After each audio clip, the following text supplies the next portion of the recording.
बड़ी बसंत है, पतझड़ है, ये तो जीवन में आते ही रहेंगे। इनसे बचना है।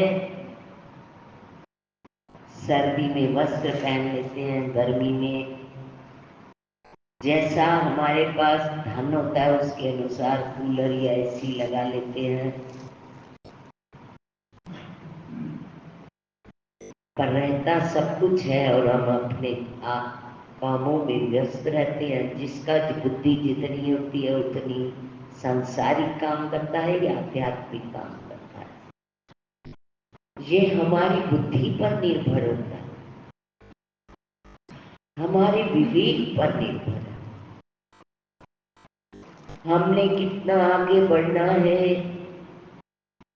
कितना प्रभु की याद में अपने समय को व्यतीत करना है, या यूं ही व्यतीत किए जाना है, ये हम पर ही निर्भर करता है। कभी मन आरती करने को नहीं करता या उठने को नहीं करता, तो कोई ताकत होती है जो आरती में ले जाती है। तो मैं रास्ते में यही बोलती जाती हूँ, कोई पिछले जन्म दे अच्छे कर्म, मैंने सतगुरु का दीदार मिला। मेरे कोई पिछले जन्म के अच्छे कर्म थे जो मुझे आज रुकावट आ रही थी, तो उस रुकावट को दूर करके वो मुझे फिर अपने समीप ले जा रहा है। ये बहुत जन्म के पुण्य कर्म होते हैं जो हमें प्रभु का सामीप्य प्राप्त होता है। बिना पुण्य कर्म के हम उसके नजदीक नहीं आ सकते। ये सब हमारे बहुत ही शुभ कर्म है जो हम प्रति मास 4 दिन उनके चरणों में बैठने का हमें सुअवसर प्रदान हो रहा है। जिन पर उनकी दया हो रही है, या जो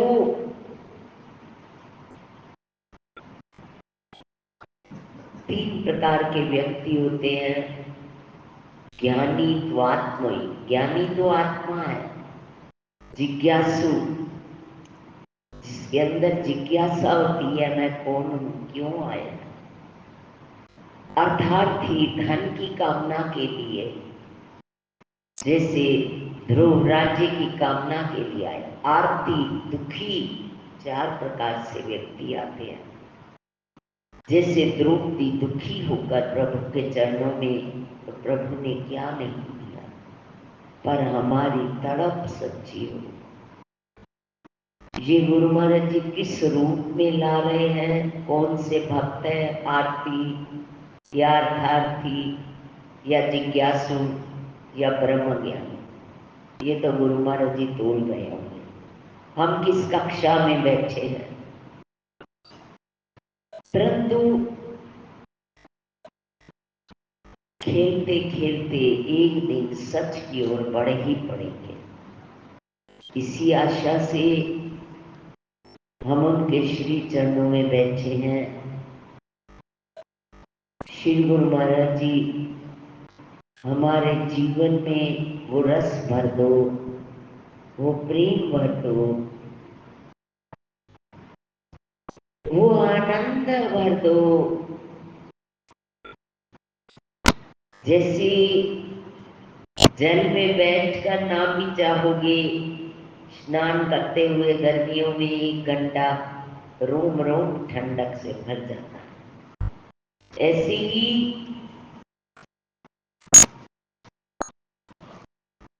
गर्मी के पास बैठकर गर्मी मिलती है, और उस आनंद सागर में हम कुछ भी नहीं कर रहे, जैसे पंखे के नीचे बैठे हैं हवा मिल ही रही है, एसी के नीचे बैठे हैं ठंडक मिल ही रही है ना चाहते हुए भी।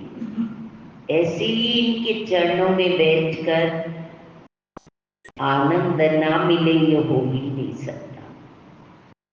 ये दातार हैं, दयालु हैं, दया के सागर हैं, हम सबको भरने के लिए अपने श्री चरणों में बुलाया है। वो जाने कैसे भरेंगे, कैसे हम सबका कल्याण करेंगे। बस जीरो बनकर उनके चरणों में समर्पित हो जाएं। जिस सांची में डालें उसमें प्रसन्न रहें। जैसे गुरुकुल में शिक्षा लेने जाते थे तो उनको सारा दिन सेवा करवाई जाती थी, वे आगे बोलते नहीं थे। हम तो ज्ञान लेने के लिए आए हैं और आप सेवा करवा रहे हो। वो जानते हैं इसको कैसे तारना है, पाठ से तारना है या सेवा से। जैसी भी जिसकी रुचि होती है उसी से उसका कल्याण हो जाता है।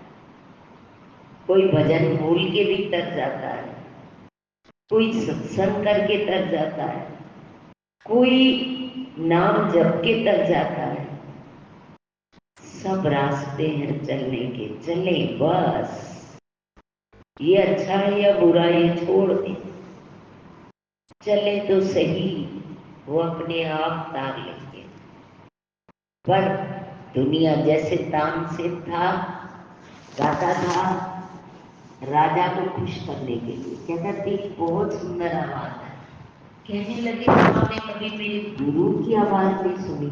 वो किसी को नहीं सुनाता, भगवान को ही सुनाता है। हम जब भजन भगवान को सुनाते हैं, जब जहाँ सत्संग करते हैं वहाँ लोग चढ़ावा चढ़ाते हैं, वो ले जाते हैं फल।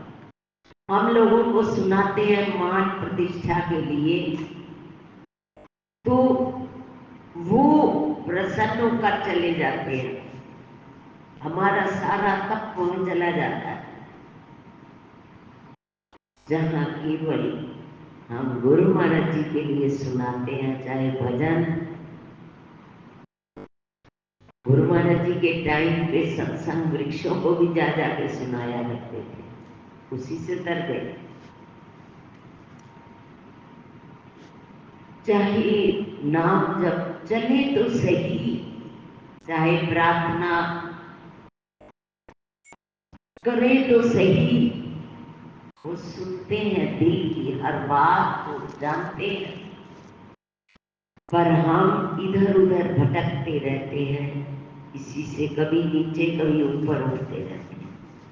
भटकना छोड़कर जहाँ भी चलना है चले, जिससे हमारा जीवन उसको स्वीकार हो जाए, उसके अर्पण हो जाए। बोल जयकारा बोल मेरे श्री गुरु प्रभु के साथ जुड़ना चाहे, जैसे भी जुड़े जुड़े वो अपने आप जोड़ते चले जाए।